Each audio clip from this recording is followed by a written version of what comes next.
By remixing two passions, engineering and music, a group of visionary college students turned a cool idea into a business with a bright future.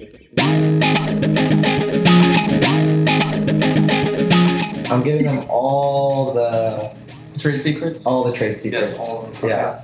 Adjust the webcam a little bit. My name is Landon McCoy. I'm the CEO of Chaos Audio. Hi, my name is 𝙄𝙣𝙘𝙤𝙧𝙥𝙤𝙧𝙖𝙩𝙞𝙬 I'm a co-founder and marketing director for Chaos Audio.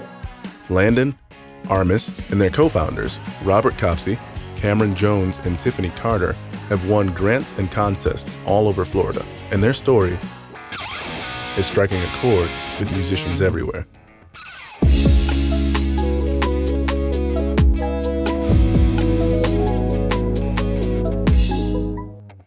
What was the reason for starting Chaos Audio? Honestly, it did not start as a business. My brother had introduced me to effects pedals. He bought a Boss DS1. It was a basic distortion pedal used by Nirvana for several of their tracks. And that was when I found out how fun it was to experiment with different effects on the guitar. Because, you know, when you plug an electric guitar into an amp, it sounds pretty boring and basic. I mean, you can definitely add a lot of pizzazz. It's the player, obviously, that is, you know, creates good music. But it's always the same sound. So when you can experiment with tweaking that sound and add some distortion or reverb, of course, it was just a lot of fun. And I love this product in this market, this industry, because it's a mix of engineering and art. How would you describe your success early on compared to now? I think having a group of like-minded people that are all striving towards the same goal, we always felt like we would be successful. We've kind of felt the success is just, you know, on the other side of the door from the very beginning. And it's kind of just like a sequence of knocking down each subsequent door and hitting each milestone almost. You know, it's like a mindset. Like it always feels like we're right on the brink of, you know, our next big break, but every one we reach, it's like there's another milestone right after that. Chaos Audio proves an aspect of entrepreneurship that we love to see. You can take something you're really passionate about, wager your time and talents on it, and come up with something quite special. So, what does good leadership look like to you and the other co-founders? We don't really have a very strict hierarchy in the company. We like to kind of do things by consensus, or depending on what department each person's working in. Sometimes we're working very closely with another person, but it's not really like there's a say-all be-all amongst any of us. We work together very well, and it can be chaotic at times. You know, there's as much conflict as there is us agreeing with each other, but being able to go through that process, what I always say is, it's very good that we're able to fight, you know, and argue about things and then come to a resolution very quickly. So I guess that's what good leadership looks like, is being able to go through difficult discussions and arguments and come to a resolution and not let that linger on and sort of be, you know, something toxic amongst the co-founders. What's a myth about entrepreneurship that you'd like to dispel?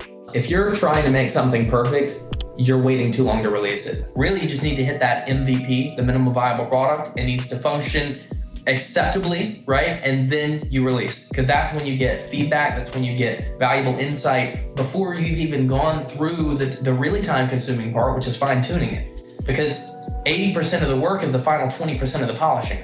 And you know, you want to avoid that. You want to get as much feedback early on as you can with a product that works good enough. All this wisdom and fire from such a young team. The attitude of improving accessibility, making practical products and services, and genuinely wanting to help someone is a trademark of this new generation of entrepreneurs. We've got to know more. What's an important lesson you've learned from this journey? I always say, just come in and turn the wheel. And then, you know, you look back and 3 months have passed and you've made, you know, leaps and bounds of progress. But I think a lot of people underestimate the boring work you do. I mean, I say boring because it's really boring. Like, it's coming in and it's literally just doing little tasks each day that you don't want to do. It's not the flashy stuff. It's not, you know, winning a pitch competition or launching on Kickstarter, but it's just coming in and answering emails, reaching out to people, fiddling with the board design, like testing the effects. It's just turning that wheel on a daily basis, and then you get to the, you know, those big milestones that feel really good, and you come back in and you turn the wheel again for like 2-3 months. What advice can you offer other aspiring entrepreneurs? I mean, I feel like this sounds cliche, but just start working on it. I feel like it's easier now than it has ever been. And of course, we're really familiar with tech stuff, right? Because we have an electronics product and app. But it's easier now than ever to learn how to create things, right? You have access to Google, YouTube. It is a skill to Google, right? But if you sit there and you keep trying, if you just keep trying repeatedly, you're going to eventually figure it out. You're going to find that first step. You're going to take that first step. And then from there, you know what trajectory to follow.